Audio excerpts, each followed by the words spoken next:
একদম personal question দে বেনা হবো ও মা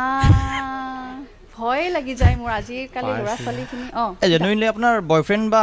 হাজবেণ্ডটো নাই বাৰু বয়ফ্ৰেণ্ড আছে হাজবেণ্ডৰ কথা কৈ দিলা আপোনাৰ বয়ফ্ৰেণ্ড আছে নে সঁচাই কওকচোন এইটো কিয় জানিব কিয় কম তোমাক মই সঁচাটো কোন হয় তুমি নহয় এটা কোৱেশ্চন তাৰে ওপৰতে কোৱেশ্চন সুধিব হৈছিলোঁ মই আচ্ছা ফৰ এক্সাম্পল মই নাই বুলি কৈছো তেতিয়া প্ৰশ্নটো তোমাৰ কি হ'ব ফৰ এক্সাম্পল ফেমিলি মত ফৰ এক্সাম্পল প্ৰশ্ন বুলি কৈছে তো ফৰ এক্সাম্পল ইয়েছো হ'ব পাৰে এক্স্যাক্টলি মানে দুইটা ধৰণৰ যদি মই আনসাৰ দিও তোমাৰ ওচৰত প্ৰশ্ন থাকিব প্ৰথমতে মই নাই বুলি কৈছো হেতু প্ৰশ্নটো কৰা নাই বুলি ঠিক আছে যে ফেমিলিৰ ওপৰত কম আপুনি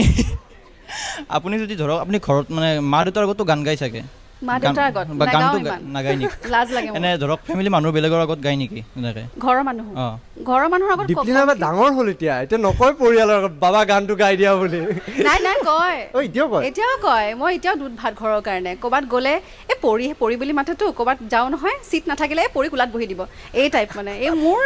ঘৰৰ ইমেজটো হেতু আছে এনিৱে নাই মই একচুয়ালি প্ৰশ্নটো বেলেগ আছিল মোৰ যদি বয়ফ্ৰেণ্ড থাকিল হয় যদি বয়ফ্ৰেণ্ডৰ আগত ৰাতি ব্লেংকেটৰ তলত যদি গান গালে হয় কোনোবাই কৈছিল নহয় এজনে তেতিয়া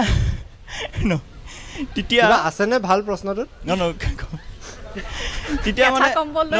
এতিয়া আমি এটা ৰিয়েকশ্যন দিওঁ ন আপুনি গান গালে অ'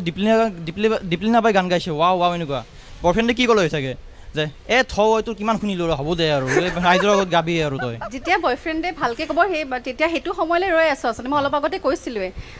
এজন বয়ফ্ৰেণ্ড আহিলে বা হাজবেণ্ড অহাৰ পিছত জীৱনৰ গোটেই এনাৰ্জিটো ডাবল হৈ যায় এনহেন্স কৰিব আৰু তেতিয়া যেতিয়া মই গম পাম যে সেইটো হ'ব ভালকৈ ক'ব মোক যে বঢ়িয়া গাইছা দেই তেতিয়াহে বিয়া হ'ম সময় থাকিব লাগে